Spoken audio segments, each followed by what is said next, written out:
our second anthology is out.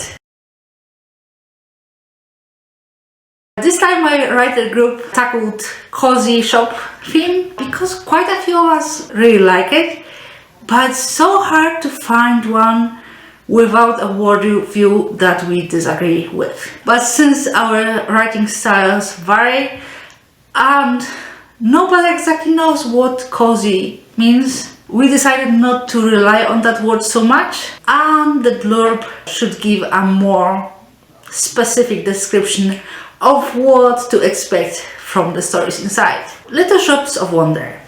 Reading should be fun, not stressful.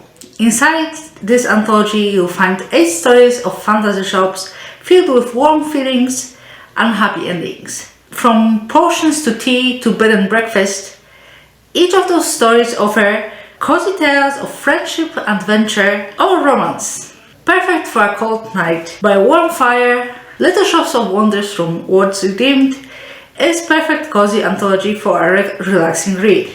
The first story is Sarah's The Bard and the Luthier. Evie, a wandering female bard, finds the luthier Zahir's shop as she explores the town. I really love the deep descriptions of the shop and of his work as he crafts the instruments. It's a sweet, slow burn, as much as you can have a slow burn in a short story, romance in a cozy setting.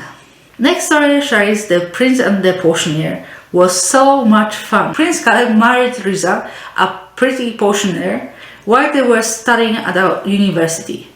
But when he's called back home to investigate an attempted murder of his brother, he decides Riza should come with him incognito, and he buys her a potions shop. They exchange secret letters, working together on the investigations, and Riza makes any potions he needs, on top of taking care of the shop. Next up is Cassie's The Mage Spell Shop. The mage Cyrus Cinnabar buys and fixes up a shop in a little town of Springhold. Unfortunately, the local witches see his spell shop as an invasion on their territory, and so the war begins. Between mice infestation and golem attack on his shop, he finds himself with a charming hostage, Irene. Aaron's Aurora View Lodge is the first sci-fi story in this anthology. A newlywed couple, Kieran and Raya, buy a bed and breakfast orbiting around a planet. Soon they start noticing suspicious things happening around their new business. In Heather's Mind Over Matter, Lee expected another quiet shift of sorting newly arrived merchandise at the second-hand store. Then out of nowhere a stranger appears, claiming the fire will start in the store. Also, apparently he's Lee's friend from the future, and somehow a venomous snake-tail relief rat got into the store.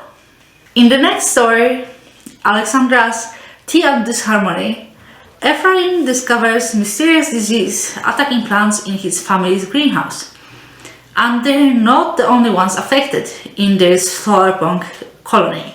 Then a stranger, Lucio, appears, trying to convince him to believe in a conspiracy theory. Could the stranger be right? And even if yes, can they do anything about it? Now it's time for my story, Enchanted Threads. Evangeline is comfortable in her shop, embroidering charms into garments, napkins and pouches. But when a new customer, a treasure hunter, starts telling her about his adventures, she starts to wish for more than the comfort of her shop. Will she be ready though when an adventure suddenly appears on her doorstep? Okay, the last story in the anthology is Janice's Do You Want to Build a Trade Post? Tibia is sent to establish a trading post on the Frozen Isles as part of the treaty. But the Frozish people are not ready to forget the war that they lost. Will she be able to gain enough customers to make a profit? And what if the not friendly to foreigners dark priests decide to interfere? If any of those caught your interest, I'll link the anthology in the description, as well as our previous anthology, Holding Out for a Healer. Thank you for watching. See you next week.